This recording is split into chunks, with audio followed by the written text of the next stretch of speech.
ಕನಕಪುರ. ಮಠಾಧೀಶರ ಬದುಕು ಮುಳ್ಳಿನ ಹಾಸಿಗೆ ಇದ್ದಂತೆ. ಸಮಾಜದಲ್ಲಿ ಸಾವಿರಾರು ಕಣ್ಣುಗಳು ನಮ್ಮನ್ನೇ ನೋಡುತ್ತಿರುತ್ತವೆ. ಇಂದಿನ ಕಾಲಘಟ್ಟದಲ್ಲಿ ಮಠದ ಜವಾಬ್ದಾರಿ ವಹಿಸಿಕೊಳ್ಳಲು ಯಾರೂ ಮುಂದೆ ಬರುವುದಿಲ್ಲ. ಧರ್ಮ ಕಟ್ಟಲು, ಮಠಗಳನ್ನು ಮುನ್ನಡೆಸಲು ಮಗನನ್ನು ದಾನ ಕೊಡುವ ತಂದೆ ತಾಯಿ ಸಮಾಜಕ್ಕೆ ದೊಡ್ಡ ಕೊಡುಗೆ ನೀಡಿದ್ದಾರೆ. ಯಾರು ಧರ್ಮವನ್ನು ಅನುಸರಿಸಿ ರಕ್ಷಣೆ ಮಾಡುತ್ತಾರೋ ಅವರನ್ನು ಧರ್ಮ ರಕ್ಷಣೆ ಮಾಡುತ್ತದೆ ಎಂದು ಮರಳೇಗಿವಿ ಮಠದ ಡಾಕ್ಟರ್ ಮುಮ್ಮಡಿ ಶಿವರುದ್ರ ಮಹಾಸ್ವಾಮಿಗಳು ಹೇಳಿದ್ದಾರೆ. ಅವರು ತಾಲೂಕಿನ ಸಾತನೂರು ಹೋಬಳಿಗೆ ಸೇರಿದ ಬಿಲ್ವಪತ್ರೆ ಗವಿಮಠದಲ್ಲಿ ನಡೆದ ಉತ್ತರಾಧಿಕಾರಿಯ ನಿರಂಜನ ಪಟ್ಟಾಧಿಕಾರ ಮಹೋತ್ಸವದಲ್ಲಿ ಮಾತನಾಡಿದರು. ಮನುಷ್ಯ ಬಾಹ್ಯಾಕಾಶ ಸಂಶೋಧನೆ ಮತ್ತು ಸಮುದ್ರದ ಆಳದಲ್ಲಿ ಇಳಿದು ಏನೆಲ್ಲ ಪಡೆಯಬಲ್ಲ. ಇಷ್ಟೆಲ್ಲ ವೈಜ್ಞಾನಿಕವಾಗಿ ಬೆಳೆದಿದ್ದರೂ ಸಹ ಸಂಸ್ಕಾರ ಕಲಿತಿಲ್ಲ. ಗುರುವಿನ ಮಾರ್ಗದರ್ಶನ ಇದ್ದರೆ ಮಾತ್ರ ಸಂಸ್ಕಾರವಂತರಾಗಬಹುದು. ಅದಕ್ಕೆ ಮಠಮಾನ್ಯಗಳು ಬೇಕು. ಅಜ್ಞಾನ ತೊಡೆದು ಹಾಕಿ ಸುಜ್ಞಾನವನ್ನು ಮತ್ತು ಕತ್ತಲನ್ನು ತೊಡೆದು ಹಾಕಿ ಬೆಳಕನ್ನು ಕೊಡುವವನು ಗುರು. ಅಂತಹ ಗುರು ಪರಂಪರೆಯ ಮಠಮಾನ್ಯಗಳು ಸಮಾಜಕ್ಕೆ ಬಹಳ ಮುಖ್ಯ ಎಂದರು. ಸಮಾಜ ವೈಜ್ಞಾನಿಕವಾಗಿ ಎಷ್ಟೇ ಎತ್ತರಕ್ಕೆ ಬೆಳೆದಿದ್ದರೂ ಸಹ ಮನುಷ್ಯ ಸಮಾಜದಲ್ಲಿ ಹೇಗೆ ಬದುಕಬೇಕು ಎಂಬ ಸಂಸ್ಕಾರ ಕಲಿತಿಲ್ಲ. ಮಠಮಾನ್ಯಗಳಿಂದ ಮಾತ್ರ ಅಂತಹ ಸಂಸ್ಕಾರ ಕಲಿಯಲು ಸಾಧ್ಯ ಎಂದು ಅವರು ಹೇಳಿದರು. ವೀರಶೈವ ಲಿಂಗಾಯತರು ಇಷ್ಟಲಿಂಗ ಪೂಜಿಸಬೇಕು, ಪಂಚಾಚಾರ ಷಟ್ಸ್ಥಳ ಅನುಸರಿಸಬೇಕು, ಮಕ್ಕಳಿಗೆ ಮಠ ಮತ್ತು ಗುರು ಪರಂಪರೆಯ ಸಂಸ್ಕಾರ ನೀಡಬೇಕು ಎಂದರು.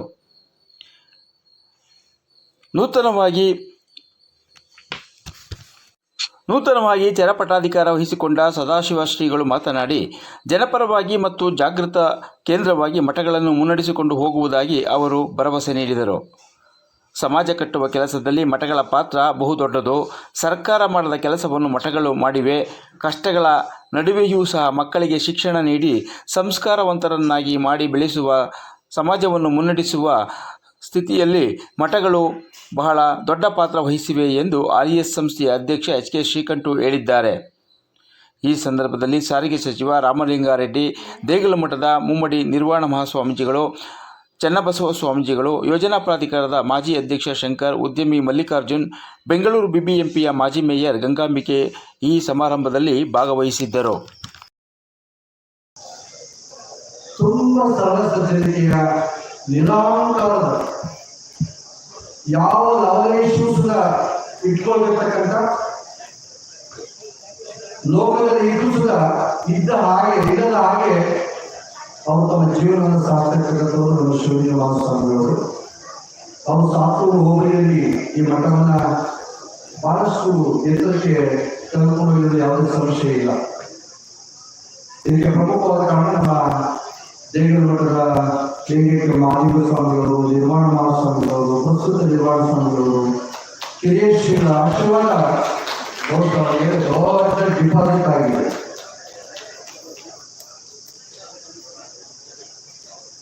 ನಿಮಗೆಲ್ಲ ಗೊತ್ತಿದೆ, ಇವತ್ತು ಬಹಳಷ್ಟು ಸಡಗರ ಸಂಬಂಧದಿಂದ ಇವತ್ತು ಡಿಪಾಸಿಟ್ ಬಂದಿದೆ. ಇಲ್ಲಿ ಪಟ್ಟಾಧಿಕಾರ ಕಾರ್ಯಕ್ರಮ ಆಗ್ತದೆ.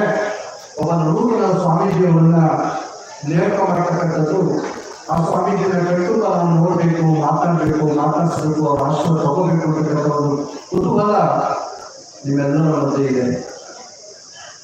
ಮಲ್ಲಿಕಾರ್ಜುನ ಹೇಳ್ತೇವೆ, ಸ್ವಾಮಿಗಳ ಬದುಕು ನಮ್ಮ ಮಂಜುನಾಥ ಸರಸ್ವತವನ್ನ ಹೇಳ್ತೇವೆ. ಸ್ವಾಮೀಜಿಯ ಬದುಕು ಅದು ಮುಳ್ಳಿನ ಹಾಸಿಗೆ ಇದ್ದಾರೆ. ನೀವೆಲ್ಲ ಪುನರ್ ಹಾಸಿಗೆ ಬರುತ್ತೀರ, ಹೌದಲ್ಲ? ಸ್ವಾಮೀಜಿಗಳ ಹಾಸಿಗೆ ಅದು ಮುಳ್ಳಿನ ಹಾಸಿಗೆ. ನಮ್ಮ ಕಣ್ಣುಗಳು ಎಲ್ಲಾದ್ರೆ ನಮ್ಮನ್ನು ನೋಡ್ತಕ್ಕಂಥ ಕಣ್ಣುಗಳು ಶ್ರೀಕಂಠದಲ್ಲಿ ಸಾವಿರಾರು ಕಣ್ಣುಗಳು.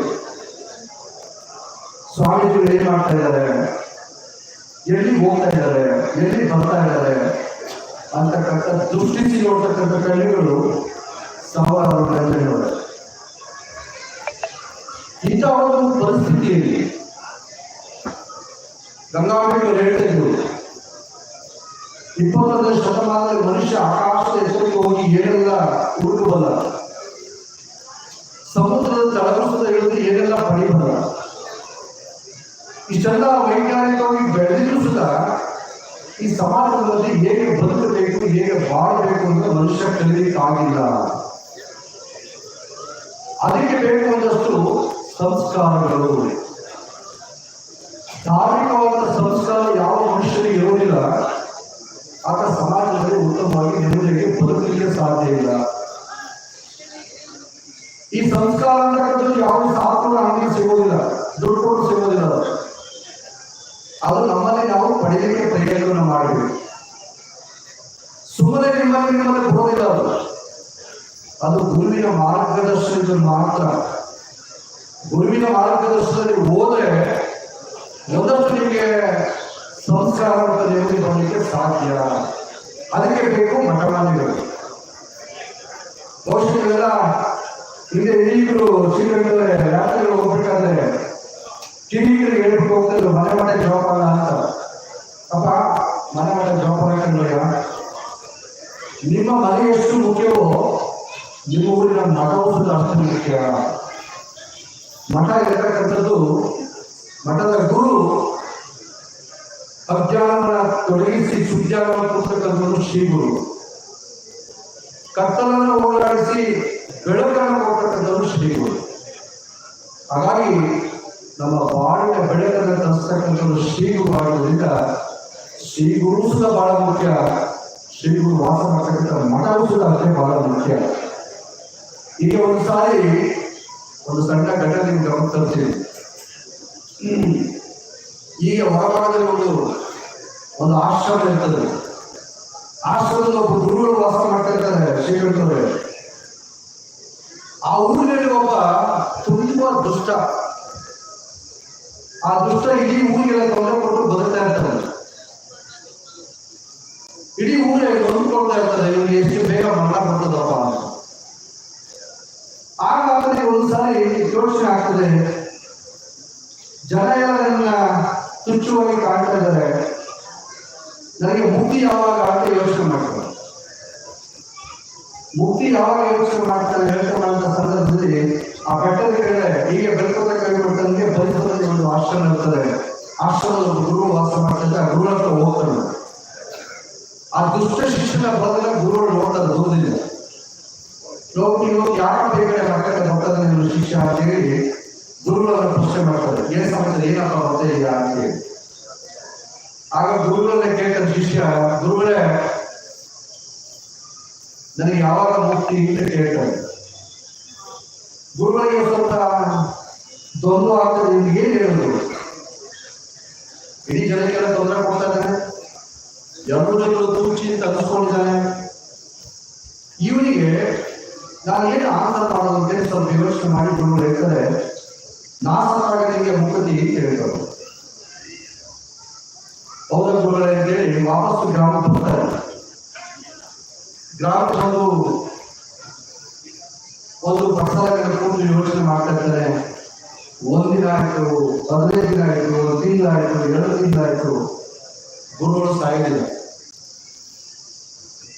ಮತ್ತೆ ಅವ್ರಿಗೆ ಯೋಚನೆ ಬರ್ತದೆ, ಗುರುಗಳು ಸಾಯಿಲ್ಲ, ನನಗೆ ಮುಕ್ತಿ ಇಲ್ವಲ್ಲ ಅಂತ ಹೇಳಿ ಕೈಗೊಂದು ದೊಡ್ಡ ಹಿಡ್ಕೊಂಡು ಗುರುಗಳು ಹೋಗ್ತಾರೆ. ಆಗ ಗುರುವಿಗೆ ಭಯ ಆಗ್ತದೆ, ಯಾಕೆ ಕೈ ದೊಡ್ಡ ಹಿಡ್ಕೊಂಡು ಹೋಗ್ತದೆ. ಮತ್ತೆ ಅವರು ಪ್ರಶ್ನೆ ಮಾಡ್ತಾರೆ, ಗುರುಗಳು ಯಾಕಪ್ಪ ಶಿಷ್ಯ ಏನ್ ಸಮಾಚಾರ, ಏನ್ ಬಂದಿದೆಯಾ? ಆಗ ಗುರುಗಳಿಗೆ ನೀವು ಮಾತ್ರ ನಡ್ಸ್ಕೊಂಡಿಲ್ಲ, ನೀವು ಸಾಯಿಲ್ಲ, ನನಗೆ ಮುಕ್ತಿ ಸಿಗಲಿಲ್ಲ, ಹಂಗಾಗಿ ನಾನು ಸಾಯಿಸಕ್ಕೆ ಬಂದಿದ್ದೀನಿ ಅಂತ ಹೇಳ್ತಾರೆ. ಆಗ ಗುರುಗಳು ಹೇಳ್ತಾರೆ, ಕಟ್ಟಿದ್ದ ದೊಣ್ಣೆಯನ್ನು ಕೆಳಗಡೆ ಇರಿಸಿ, ನೋಡಪ್ಪ, ನಾಸತ್ತಾಗ ನಿನಗೆ ಮುಕ್ತಿ ಅಲ್ಲ, ನಾನು ಅದನ್ನು ಸಾಯ್ಬೇಕು. ಯಾವಾಗ ನಾನು ಅದನ್ನು ಸಾಯ್ತದೋ ಅವಾಗ ಮಾತ್ರ ಮುಕ್ತಿ ಸಾಧ್ಯ ಅಂತ ಹೇಳಿ ಗುರುಗಳು ಶಿಷ್ಯನಿಗೆ ಹೇಳ್ತಾರೆ. ಆಗ ಅವನಿಗೆ ಅರಿವಾಗ್ತಾನೆ. ಆಗ ಗುರುವಿನ ಪಾದಕ್ಕೆ ಬಿದ್ದು ಧರ್ಮ ಸಂಸ್ಕಾರವನ್ನು ಪಡ್ಕೊಂಡು ಆತ ಲಿಂಗ ದೀಕ್ಷೆಯನ್ನು ಪಡ್ಕೊಂಡು ಆದ್ದರಿಂದ ಅವರು ವಿಷಯದವರ ಪೂಜೆ ಮಾಡಲಿಕ್ಕೆ ಹೊರಡ್ತಾರೆ. ಗುರುವಿಂದ ಏನೇನು ಆಯ್ತು ಅಂತ ಯೋಚನೆ ಮಾಡಿ ಹಾಗೆ ಒಂದಷ್ಟು ಭಸ್ಮವನ್ನು ಧರಿಸಬೇಕಿಲ್ಲ. ವಿಲೇಶ್ವರನಿಗಾಗಿದೆ, ಯಾವಾಗ ಭಸ್ಮಧಾರರಾಗಿದೆ. ಕುಂಬಾರ ಗುಡ್ಡೆ ಕಟ್ಟಿದ್ರೆ ಎಲ್ಲ ಕೇಳಿರ್ಬೋದು. ಅನುಭವ ಮಂಟಪದ ಬಸವಣ್ಣನ ಆಶ್ರಮದ ಕುಂಬಾರ ಗುಡ್ಡೆಯ ಅನುಭವ ಮಂಟಪದ ಸ್ಥಾನದಲ್ಲಿರುವಾಗ ಆ ಕುಂಬಾರ ಗುಡ್ಡೆಯ ಮನೆ ಮುಂದೆ ಒಬ್ಬರು ಬವಿಗಳು ವಾಸ ಮಾಡ್ತಾರೆ. ಬವಿಗಳು ವಾಸ ಮಾಡುವಾಗ ಹೆಂಡತಿ ಗಂಡನಿಗೆ ನೋಡಿ, ಬೆಳಿಗ್ಗೆ ಕುಂಬಾರ ಗುಡ್ಡೆಯ ಹಣೆ ನೋಡ್ಬೇಕು. ಕುಂಬಾರ ಗುಡ್ಡೆಯ ಬೆಳಿಗ್ಗೆ ಭಸ್ಮದ ಹಣೆ ಮಾಡಿ ಅವರು ಕಾಯಕ್ಕೆ ಕೊಡ್ತಾರೆ. ಮಣ್ಣಿನ ಅಗೆಯೋರ ಕೆಲಸ. ಏನ್ ಕೆಲಸ? ಮಣ್ಣನ್ನು ಅಗೆಯೋದು. ಬರೀ ಪಾಯಸ ಕುಡಿದು ಬೋನ್ ತಿಳ್ಕೊಂಡು ಹೋಗೋದ್ ಬೇಡ, ಒಂದಷ್ಟು ವಿಷಯಗಳ ತಿಳ್ಕೊಂಡು ಹೋಗ್ಬೇಕು. 20 ಕಿಲೋಮೀಟರ್ ಬಂದ್ರೆ ಪ್ರತಿನಿತ್ಯ ಬವಿ ಒಂದಿನ ಏನಾಗುತ್ತೆ ಅಂದ್ರೆ ಕುಂಬಾರ ಗುಂಡಿಗಳು ಸ್ವಲ್ಪ ಬೇಗ ಹೊರಡ್ತಾರೆ ಕೆಲಸಕ್ಕೆ, ಕಾಯಕಕ್ಕೆ ಹೊರಡ್ತಾರೆ. ಬಸವಣ್ಣನಿಗೆ ಬರ್ತಕ್ಕಂಥ ಕಾಯಕದನ್ನ ಅವ್ರು ಅನುಸರಣೆ ಮಾಡಲಿಕ್ಕೆ, ಫಾಲೋ ಮಾಡಲಿಕ್ಕೆ ಸ್ವಲ್ಪ ಬೇಗ ಹೊರಡ್ತಾರೆ. ಆ ಬವಿ ಈಚೆ ಕೊಟ್ಟರೆ ಕುಂಬಾರ ಗುಂಡಿಗೆ ಸಿಗೋದಿಲ್ಲ, ಅವ್ನ ದರ್ಶನ ಆಗೋದಿಲ್ಲ, ಭಸ್ಮ ದರ್ಶನ ಮಾಡಕ್ ಆಗೋದಿಲ್ಲ. ಆಗ ಇನ್ನೊಂದು ಹೇಳ್ತಾರೆ ಗಂಡನಿಗೆ, ಕುಂಬಾರ ಗುಂಡೆಯಲ್ಲಿ ಕೆಲಸ ಮಾಡ್ತಿದ್ರೆ ಅಲ್ಲೇ ಹೋಗಿ ದರ್ಶನ ಮಾಡಬೇಕು ಅಂತ. ಕುಂಬಾರ ಗುಂಡೆ ಊರಿಂದ ಆಚೆ ಹೋಗಿ ಮಣ್ಣನ್ನ ಅಗಿತಾ ಇರ್ತಾರೆ. ಮಣ್ಣನ್ನ ಅಗಿತಾ ಇರ್ತಕ್ಕಂಥ ಸಂದರ್ಭದಲ್ಲಿ ಈ ಬವಿಯಲ್ಲಿ ಹೋಗ್ತಾನೆ, ಹತ್ರ ಹೋದಾಗೆ ನಮ್ಮ ಕಂಡೆ ಅಂತ ಹೇಳ್ತಾರೆ. ಯಾವ ಬವಿ ಕುಂಬಾರ ಗುಂಡೆಗಳು ಅಗಿತಾ ಇರ್ತಾರಲ್ಲ, ಅವ್ರು ಚಿನ್ನದ ಗಡಿಗೆ ಸಿಕ್ಕೋದು. ಏನ್ ಸಿಗುತ್ತೆ? ಮಣ್ಣಿನ ಅಗಿವಾಗ ಅಂದ್ರೆ ಒಂದು ಚಿನ್ನದ ಗಡಿಗೆ ಸಿಗುತ್ತೆ. ಆಗ ಕುಂಬಾರ ಗುಂಡಿನ ಆಚೆ ಇವನು ಕಂಡೆ ಅಂತ ಹೇಳ್ಬಿಟ್ಟು ಎಲ್ಲಿ ಚಿನ್ನದ ಗಡಿಗೆ ಕಂಡುಬಿಟ್ಟಿನೋ ಅಂತ ಗಾಬರಿ ಪಡ. ಅವನು ಕಂಡುಬಿಟ್ಟು ಕುಂಬಾರ ಗುಂಡೆಗೆ ಧರಿಸಿರ್ತಕ್ಕಂಥ ಭಸ್ಮದ ರಾಣಿಯನ್ನ ಕಂಡೆ ಅಂತ. ಆವಾಗ ಗುಂಡೆಗಳ ಹೇಳ್ಕೊಡ್ತಾರೆ ಅಂತಂದ್ರೆ ಚಿನ್ನದ ಗಡಿಗೆಯನ್ನು ಕಂಡಿದೆ ಅಂತ ಹೇಳಿ ಅವನು ಕರೆದವರಿಗೆ ಸಮಪಾಲನ ಕೊಡ್ತಾರೆ. ಏನ್ ಮಾಡ್ತಾರೆ? ಚಿನ್ನದ ಗಡಿಗೆ ಸಮಪಾಲನ ಭಸ್ಮದ ರಾಣಿ ನೋಡಿಕೊಂಡು ಹೋದ್ರೆ ಏನ್ ಸಿಕ್ತು? ನೀವು ಅದನ್ನೇ ಮಾಡಿ ಏನ್ ಮಾಡ್ಬೇಕು? ಗುರು ಕೊಟ್ಟಂತ ಇಷ್ಟಗಳನ್ನ, ಪಂಚ ಆಚಾರವನ್ನ, ಚತುಸ್ತರಗಳನ್ನ ನೀವು ಫಾಲೋ ಮಾಡಬೇಕು. ಶ್ರೀಕಂಠ ಹೇಳಿದ್ರು, ಶಿಕ್ಷಣ ಸಂಸ್ಥೆಯ ಪರಿಸ್ಥಿತಿ ಒಂದು ಏನಾಗಿದೆ, ಯಾವ ದಿಕ್ಕಿನಲ್ಲಿ ಹೋಗ್ತಾ ಇದೆ, ಇನ್ನು ಮಠಾಧೀಶರು ಏನ್ ಮಾಡಬೇಕು, ಮಠಾಧೀಶರು ಯಾವ ದಾರಿಯಲ್ಲಿ ಹೋಗ್ಬೇಕು ಅನ್ನೋದನ್ನ ಸೂಕ್ಷ್ಮವಾಗಿ ಶ್ರೀಕಂಠರು ಹೇಳಿದ್ರು. ಅಂದಿನ ಶಿಕ್ಷಣ ಪರಿಸ್ಥಿತಿ ಇವಾಗ ಶಿಕ್ಷಣ ಪರಿಸ್ಥಿತಿ ತುಂಬಾ ವ್ಯತ್ಯಾಸ ಆಗಿದೆ. ಎಲ್ಲರ ಒಂದು ಸಂಪಾದನೆ ಜಾಸ್ತಿ ಆಗಿದೆ. ನನ್ನ ಮಕ್ಕಳು ಫಾರಿನ್ಗೆ ಹೋಗ್ಬೇಕು, MBBS ಮಾಡಬೇಕು, ದೊಡ್ಡ ದೊಡ್ಡ ಪ್ರತಿಷ್ಠಿತ ಕಾಲೇಜುಗಳನ್ನ ಓದಬೇಕು, ಪಕ್ಕದ ಮನೆ 5 ಲಕ್ಷ ಕೊಟ್ಟು ಓದಿದ್ದಾರೆ, 10 ಲಕ್ಷ ಕೊಟ್ಟು ಓದಿಸ್ಬೇಕು. ಇಂತಕ್ಕಂಥ ಪ್ರತಿಷ್ಠಿತೆಯ ಪರಿಸ್ಥಿತಿಯಲ್ಲಿ ಇವತ್ತಿನ ಯುವ ಮಠಾಧೀಶರು ಏನ್ ಮಾಡಬೇಕು?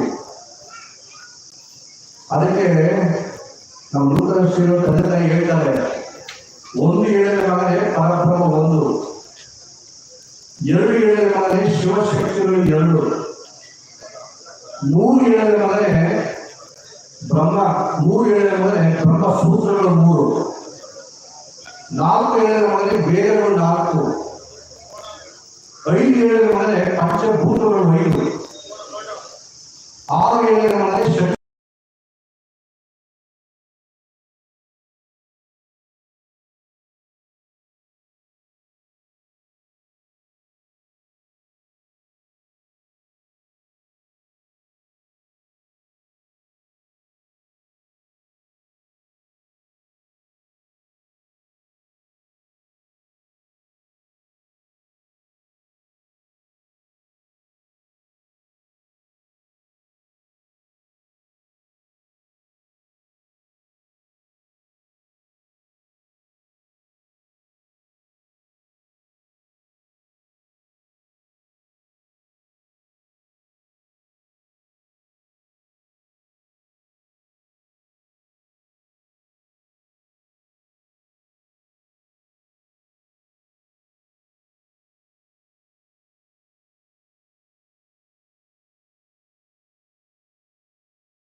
ಆ ನಿಟ್ಟಿನಲ್ಲಿ ನೀವೆಲ್ಲ ಸಾಗಬೇಕು. ಧರ್ಮ ರಕ್ಷತೆ ರಕ್ಷತ.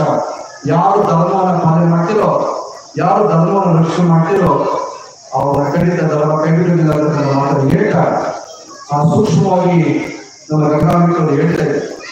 ಸಾಕಷ್ಟು ಮಕ್ಕಳನ್ನು ನೀವು ಕರ್ಕೊಂಡು ಹೋಗ್ಬೇಕು. ಮಠಮಾನ್ಯದ ಕಾರ್ಯಕ್ರಮಕ್ಕೆ ನಿಮ್ಮ ಮಕ್ಕಳನ್ನ ಕರ್ಕೊಂಡು ಹೋಗ್ಬೇಕು. ಮಠಮಾನ್ಯಗಳು ಅಂತಂದ್ರೆ ಬರೀ ತಂದೆ ತಾಯಿಗಳ ಕೆಲಸ, ಅಜ್ಜಿ ತಾಯಿಗಳ ಕೆಲಸ ಅಂತ ಅನ್ಕೋಬಾರದು.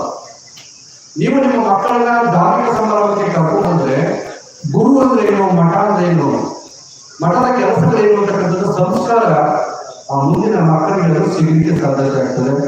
ದಯಮಾಡಿ ನೀವೆಲ್ಲ ಮಠಮಾನ್ಯದ ಕಾರ್ಯಕ್ರಮಕ್ಕೆ, ಧಾರ್ಮಿಕ ಕಾರ್ಯಕ್ರಮಕ್ಕೆ ನಿಮ್ಮ ಮಕ್ಕಳನ್ನ ಕರ್ಕೊಂಡು ಹೋಗ್ಬೇಕು ಅಂತಕ್ಕಂಥ ಮಾತನ್ನು ಹೇಳ್ತಾ ನಮ್ಮ ಪರಮ ಪೂಜ್ಯ ವೀರೇಶ್ವರ ವಿದ್ಯಾವಂತರಾಗಿದ್ದಾರೆ. ಆ ಬಹುಶಃ 2 ದಿವಸದ ಹೋಲಿಕೆ ಆಗ್ತದೆ. ಗುರು ಶಿಷ್ಯ ಗುರು ತಕ್ಕಂತೆ ಶಿಷ್ಯ, ಶಿಕ್ಷಣ ತಕ್ಕಂತೆ ಗುರುಗಳು ಇಬ್ಬರ ಜೋಡಿ ತುಂಬಾ ಚೆನ್ನಾಗಿದೆ. ಯಾಕೆಂತಂದ್ರೆ ಒಂದು ವಚನ ನನಗೆ ಜ್ಞಾಪಕಕ್ಕೆ ಬರ್ತದೆ. ಎಣ್ಣನ ಅರಿಯಿಸು ನಿನ್ನನ್ನು ಅರಿಸಬೇಡ ನಂಜಣ್ಣವರ. ಎಣ್ಣನ ಅರಿಸದೆ ನಿನ್ನನ್ನೇ ಅರಿಸದೆ ಆದರೆ ನೀನೇ ಗುರುವಲ್ಲ, ನಾನು ನಿನ್ನ ಶಿಷ್ಯನಲ್ಲ. ಒಬ್ಬ ಶಿಷ್ಯ ಗುರುಗಳಿಗೆ ಹೇಳ್ತಕ್ಕಂಥ ಮಾತು ನೀವೆಲ್ಲ ಹೇಳ್ತೀರಾ.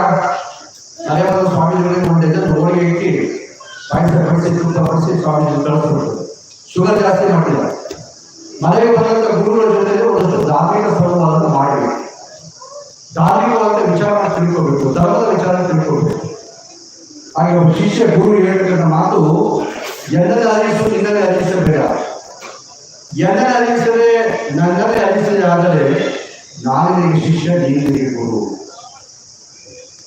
ನಾನು ಯಾರು, ನಾನು ಯಾಕೆ ಬಂದಿದ್ದೀನಿ, ನನ್ನ ಕರ್ತವ್ಯ ಏನು, ನಾನು ಏನು ಮಾಡಬೇಕು ಅನ್ನೋದನ್ನ ನೀನು ಹೇಳ್ಕೊಂಡು ನನಗೆ, ಆವಾಗ ನಾನು ನಿನಗೆ ಶಿಷ್ಯ, ನೀನು ನನಗೆ ಗುರು.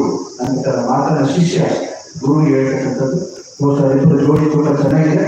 ಪರಮ ಪೂಜ್ಯದ ಇಬ್ಬರ ಒಂದು ಜೋಡಿ ಒಂದು ಬಂಡಿಗೆ ಹೋಗಬೇಕು ಅಂತ 2 ಚಕ್ರ ಬಹಳ ಮುಖ್ಯ. ಆ 2 ಚಕ್ರ ಇದ್ರೆ ಒಂದು ಬಂಡಿ ಸಾಗಲಿಕ್ಕೆ ಸಾಧ್ಯ. ಒಂದೇ ಚಕ್ರದಲ್ಲಿ ಬಂಡಿಗೆ ಹೋಗ್ಲಿಕ್ಕೆ ಆಗೋದಿಲ್ಲ ಅಂತ ಗಣಪತಿ ಗವಿಮಠದ ಮಹಾರಥವನ್ನ ಇಬ್ಬರು ಪರಮಪೂಜ್ಯರು ಈಗಾಗಲೇ ವೀರೇಶ್ವರರು ಆಹ್ವಾನಿಸಿ ದುಡ್ಡಿ ಮಠವನ್ನ ಬಹಳಷ್ಟು ಎತ್ತರಕ್ಕೆ ಕಟ್ಟಿದ್ದಾರೆ, ನಿಲ್ಲಿಸಿದ್ದಾರೆ. ಅದೇ ಒಂದು ಭಕ್ತಿಯಿಂದ ವೀರೇಶ್ವರ ಸಾಕಬೇಕು ಅಂತಕ್ಕಂಥ ಸವಿಯ ಪ್ರಾರ್ಥನೆಯನ್ನ ಹೇಳ್ತಾ ಬಸವಾದೀಶ್ವರರು ಮತ್ತು ಲಿಂಗೈಕ್ಯ ಪರಮಪೂಜ್ಯರ ಆಶೀರ್ವಾದ ಸದಾ ಅವರು ಇದೆ ಅಂತೇಳಿ ಆಶಿಸಿ ಈ 4 ಮಾತನ್ನು ಮುಕ್ತಾಯ ಮಾಡ್ತೀವಿ. ಓಂ ಶಾಂತಿ ಶಾಂತಿ. ಪೂಜೆಗೆ ಭಕ್ತಿಪೂರ್ವಕ ನಮಸ್ಕಾರ. ವೇದಿಕೆ ಮೇಲೆ ದಿವ್ಯ ಸಾನ್ನಿಧ್ಯವನ್ನು ವಹಿಸಿರ್ತಕ್ಕಂತಹ ನಮ್ಮ ಆರೋಗ್ಯ ಪರಮ ಪೂಜ್ಯ ಶ್ರೀ ಶ್ರೀ ಮುಮ್ಮಡಿ ನಿರ್ವಾಣವಾಸವರಿಗೆ ಪರಮ ಪೂಜ್ಯರಿಂದ ಇದೀಗ ಭಕ್ತಿ ಸಮರ್ಪಣೆ ವೀರಭದ್ರ ಮಠದ ಪರಮ ಪೂಜ್ಯರಿಂದ.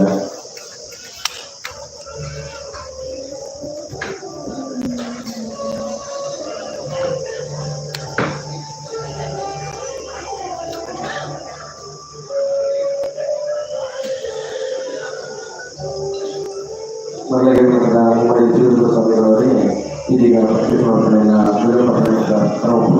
ಸ್ವಲ್ಪ ಹಾಗೆ ಕೈಯಿಂದ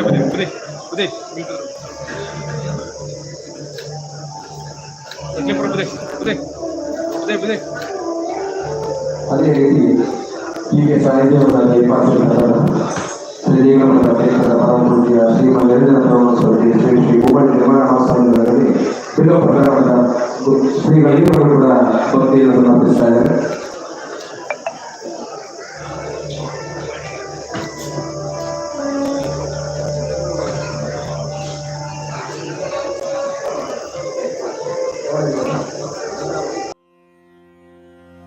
ಗುರುವೇ ಗತಿಯನ್ನು ಮನವೇ ತತ್ವ ಗುರುವಿನ ಪದಕ್ಕಿಂತ ಪೆರತೊಂದು ಘನವೇ ಕೇಳ್ಪೆರತೊಂದು ಘನವೇ ಗುರುವೇ ಗತಿಯನ್ನು ಮನವೇ ತತ್ವ ಗುರುವಿನ ಪದಕ್ಕಿಂತ ಪೆರತೊಂದು ಘನವೇ ಕೇಳ್ಪೆರತೊಂದು ಘನವೇ ಗುರುವೇ ಗತಿಯನ್ನು ಮನವೇ